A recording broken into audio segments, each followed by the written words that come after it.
ये शटर हो रहा है ना system post second world war, जिसमें आपको अक़वाम मुत्तहिदा बिल्कुल बेकार नज़र आ रही है, आपको उसको कोई रोज़ करारदादें पास हो रही हैं और कोई दुनिया में उसको सुन नहीं रहा। कश्मीर से लेके गज़ा तक, गज़ा से लेके वो आप कहीं दुनिया के किनारे पे थे, तो एक बिल्कुल ही एक डिबेटिंग क्लब बना हुआ है। लेकिन जो मैं बात ही कह रहा हूँ, मैं सिर्फ ये बात कहना चाह रहा हूँ कि ये जो वक्त है, इस वक्त वो बिल्कुल एक चेस बोर्ड उलट गया है। यानी ये post second world war order जो था वो इस वक्त किसी और रंग में जा रहा है। वो कौन सा रंग है ये भी क्लियर नहीं, लेकिन ये तय है कि वो बसात उलट गई है। अब नया चेस बोर्ड कैसे बनता है अगले साल, 2 साल, 1.5 साल में, तेजी के साथ वो बन रहा है। अब उसमें इस तरह से बन रहा है, आप ये देखें कि नेतन्याहू, यानी मैं वही बात कर रहा हूँ कि ये कोई सिकंदर आज़म का दौर नहीं है, ये दौर जो है कोई ये जूलियस सीजर का दौर नहीं है, ये है 2024। और 2024 भी गुजर गया और आधे से ज़्यादा साल गुजर गया, और आप अक्टूबर से शुरू करें, 7 अक्टूबर से लेके, और पूरा 2024 का मिड से भी आगे क्रॉस हो गए, और हम गज़ा में कत्लेआम दुनिया नहीं रुकवा सकी। ठीक है, ना आलम इस्लाम रुकवा सका, और ना उसमें जो है वो ये जो हमारे यहाँ ह्यूमन राइट्स और बाकी मुल्क, सारी दुनिया जो है वो नहीं रुकवा सकी, और कत्लेआम जो है वो अभी भी जारी है। और आज मज़ीद स्कूल के ऊपर हमला हुआ है, बच्चे उसमें और शहीद हो गए, और लोग शहीद हो गए।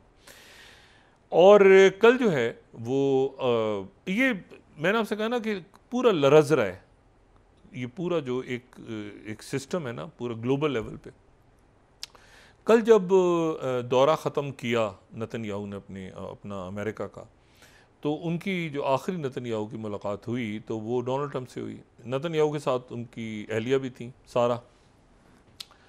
और ट्रंप जो है उनसे उन्होंने बड़े गुडी गुडी अंदाज में उनको रिसीव किया, नेतन्याहू को, और जनाब अपनी रिहाइशगाह पे और फ्लोरिडा में। और भाई उसके बाद वो उन्होंने कहा कि हमने खाना बहुत अच्छा खाया था। वो मेरे ख्याल से पुराने वाले खाने की बात कर रहे थे, क्योंकि 2020 के बाद इनके दरमियान ताल्लुकात कशीदा हो गए थे। जब मैंने पहले भी बात की थी कि बल्कि ट्रंप ने एक मौके पे एक गाली दे दी थी नेतन्याहू को, बड़ी सख्त गाली दी थी।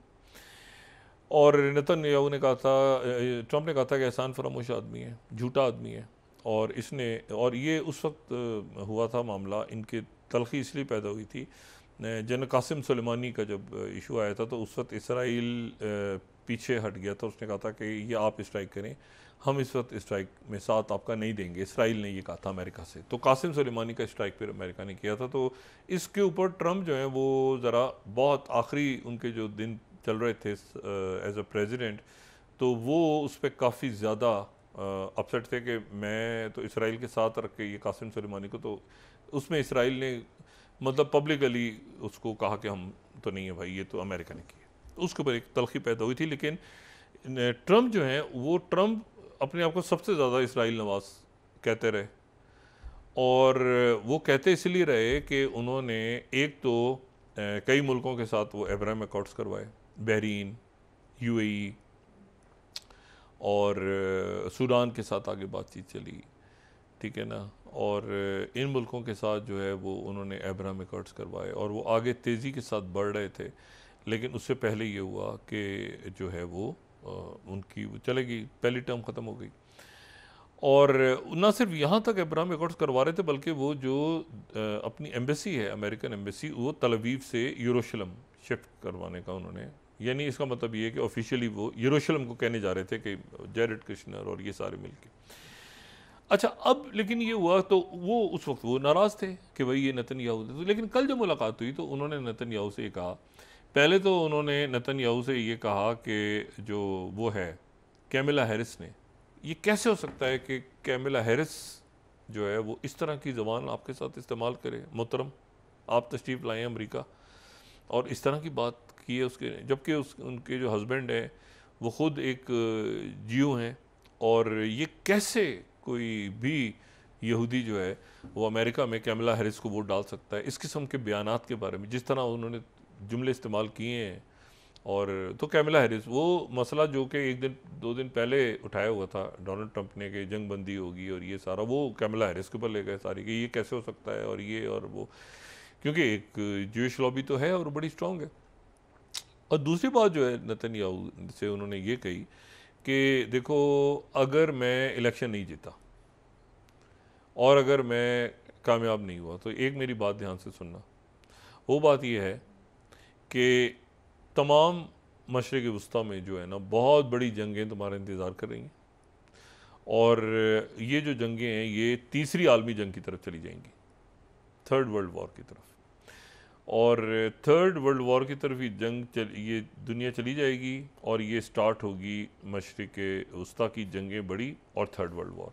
ये थर्ड वर्ल्ड वॉर जो है ये ट्रंप सबको काफ़ी ये लफ्ज़ पसंद है कि थर्ड वर्ल्ड वॉर, और वो काफ़ी दफ़ा इसको इस्तेमाल भी कर चुके हैं कि मैं नहीं जीता तो फिर अमेरिका का पता नहीं क्या होगा, मैं नहीं जीता तो थर्ड वर्ल्ड वॉर हो जाएगी। वो थर्ड वर्ल्ड वॉर वैसे मेरा ख्याल है कि ऑलरेडी है कहीं ना कहीं, किसी न किसी शक्ल में वो मतलब किसी अंदाज में वो है मुख्तलिफ पावर्स के दरमियान। बहरहाल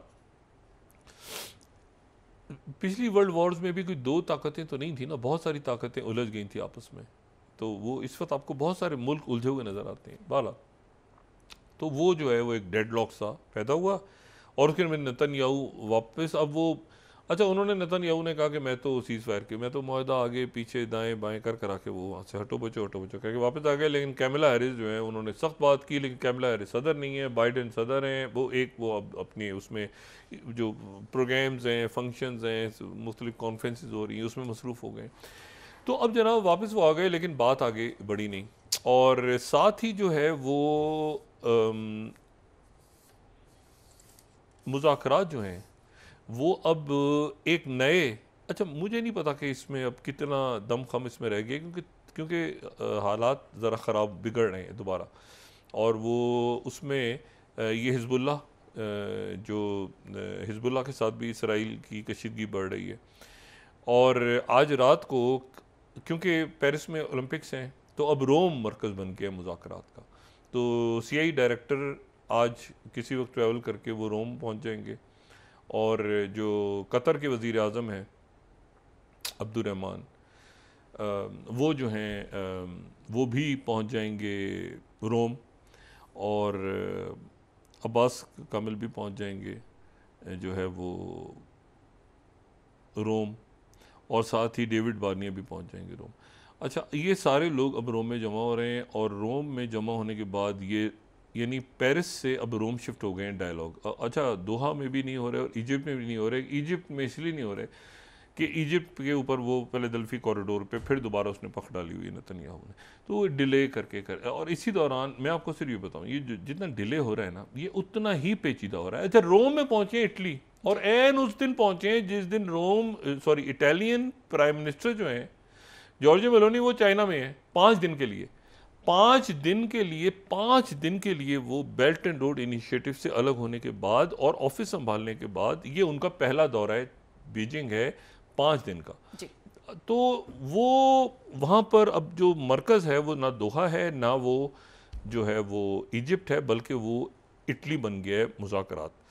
लेकिन इसमें यह है कि इसमें अब चूंकि ये वापसी हो रही है नेतन्याहू की बग़ैर किसी सीज़ फायर एग्रीमेंट के, बग़ैर किसी एलामिये के, अच्छा मैं बात करता हूँ, अच्छा मैं जाता हूँ, अच्छा मैं देखता हूँ, मैं ये करता हूँ, मैं वो करता हूँ, तो उसके नतीजे में अब एक्सीडेंटल एक्सीलेशन के इम्कानात बढ़ रहे हैं, हूतीस की तरफ से भी, हिज़्बुल्लाह की तरफ से भी, और जो बाकी जगह हैं मशरिक़ वस्ता में वहाँ पर भी एक टर्मोइल सा पैदा हो रहा है कि भाई ये मामलात अब किस तरफ जा रहे हैं। क्या चाइना और रशिया इसमें कोई प्रोएक्टिव रोल प्ले करेंगे जैसा कि उन्होंने सीरिया में किया था रशिया ने, या ये है कि वो डिप्लोमेसी तक रहेंगे और ये कत्लेआम जारी रहेगा इसी तरह। तो अगले चंद दिनों में ये चीज़ क्लियर होगी।